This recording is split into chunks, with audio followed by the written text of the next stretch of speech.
here it is. Please. Good. Thank you. About the internet. I mean, anybody can say anything. And it all adds up to what? I mean, it seems to me there's nothing ever, by the way, cohesive about it in the way that there was something cohesive about the youth revolution in music. Oh, but absolutely. And because I think that we, at the time, up until at least the mid-70s, really felt that we were still living under the, in the guise of a single and absolute created society where there were known truths and known lies, and there was no kind of duplicity or pluralism about the things that we believed in. That started to break down rapidly in the 70s, and the idea of a duality in the way that we live. There are always 2, 3, 4, 5 sides to every question. That this singularity disappeared, and that, I believe, has produced such a medium as the internet, which absolutely establishes and shows us that we are living in total fragmentation. I don't think we've even seen the tip of the iceberg. I think the potential of what the internet is going to do to society, both good and bad, is unimaginable. I think we're actually on the cusp of something exhilarating and terrifying. Mm-hmm. It's just a tool, though, isn't it? No, it's not. No, it's an alien life form. What do you think? I mean, when you think about it, all of human consciousness is in there. Yeah, man. It's such an amazing thing to see. Like somebody from the late 90s. Yeah, well, he was already and fucking around with mushrooms and acids. Yeah. But having such an accurate assessment of what the internet will be. People didn't even know what the internet was in 99. Yeah. A lot of people had no clue there even was an internet. Yeah. And then for him to be able to go, oh, you don't know, motherfucker, this is going to be amazing and tragic all at once. Yeah. That to me is fucking like he's a time traveler. Maybe. Yeah. I mean, the information, like the spread of information is fascinating because, the rumors that can spread and be false, that is terrifying. And they're fact. I mean, did you just see that these Drake interviews that he's been putting out? No.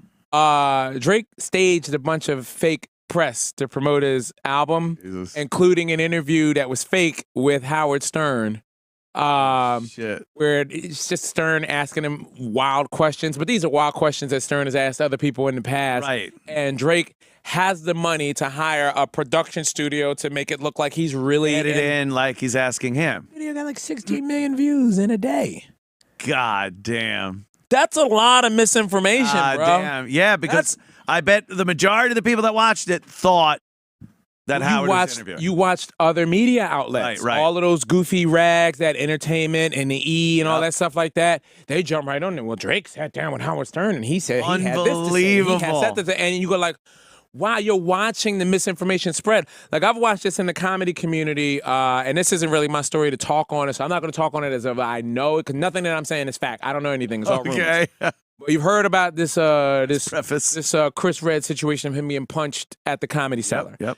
And there were rumors of what that was over. Have you heard the rumors? No. Okay. The rumors are that was for him dealing with Keenan's ex-wife. Okay. And that this was a setup. Which those rumors spread so much that now what is a random assault on McDougal Street, which probably happens once a week. Yeah. Once a week, someone is bleeding on McDougal Street from an assault, and the cops just literally, they take a report and they go. Yeah. So many people are talking that they have to go question Keenan now. It becomes the truth. Right. That happens so much. There are very few things that were lies that became the truth before the internet. And if it did, it had to be perpetrated by top government level. Like you want a war to start. So you'll blow up a ship in the Gulf of Tonkin because we want to go to Vietnam. That's the level of lies to truth. Right. Any normal Joe, what, you lie to your wife that you were out with your friends when you were cheating. That's about it. And then we got Richard Gere put a gerbil up his ass. And for how ridiculous that sounds, that became the truth. Right. I gotta say, in all these years, I never really thought Richard Gere put a gerbil up his ass. It's funny. Right. It's a great story to think is true. Again, David Bowie or Mick Jagger or Elton John, so much cum from blowing guys, they had to go to the hospital to get their stomach. Again, that became the truth. People talk about it like it's the truth. Right. But it was pre-internet, so they were few and far between.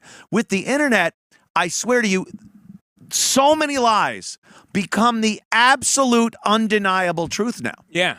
Yeah. The new truth. And we'll spread it. And I'm guilty of it too, where I'll see a headline or something true. and I'll send it to somebody as a joke. Better if it's true. But I'll also have you ever added a little spice onto a story? Everyone does.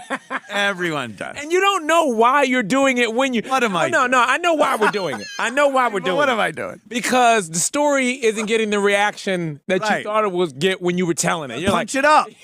Punch it up. Get some comics in here and punch up my story. No shit. And that is the funny thing.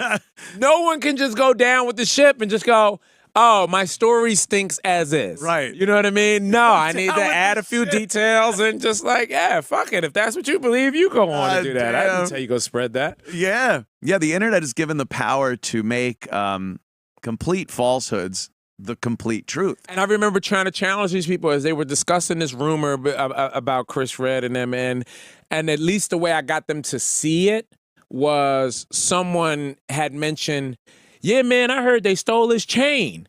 And then everybody, that didn't happen. And they were like, well, that's what I heard. And I go, you see what I'm saying? See?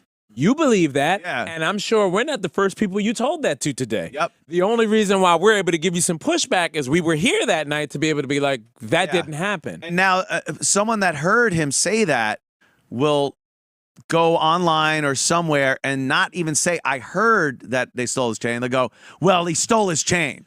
And now it becomes even more. Yeah, because that's factual. always funny to me when someone goes, if we weren't there and we didn't have that, there's a guy who always tries to one up. Nuh-uh, because I know my buddy is in his... Yeah. You shut up. No, that person that you just made up to make your fact true is not real, and I hate that. We should know from the old urban myths that people would talk about. They would always do that. You'd hear about, there was the wedding and the groom said for everyone to turn over their plates. Yeah. And there was a picture of the best man and the bride fucking. Yeah. And then there's always someone. Yeah. Always. Yeah. That goes, dude, I was at that wedding, or my cousin was at that wedding. They give it some type of legitimacy by having some eyewitness account that never happened, because this fucking story's been going on for half a century, and they insist it. So when you get someone that overhears something, they take it to the next level. Not someone heard, or they'll read a headline that said, anonymous expert says. Who the fuck is that? Yeah. Then they'll take what's said and then pass it on as, did you hear that this happened? Yeah. Without giving any accountability to where that info came from.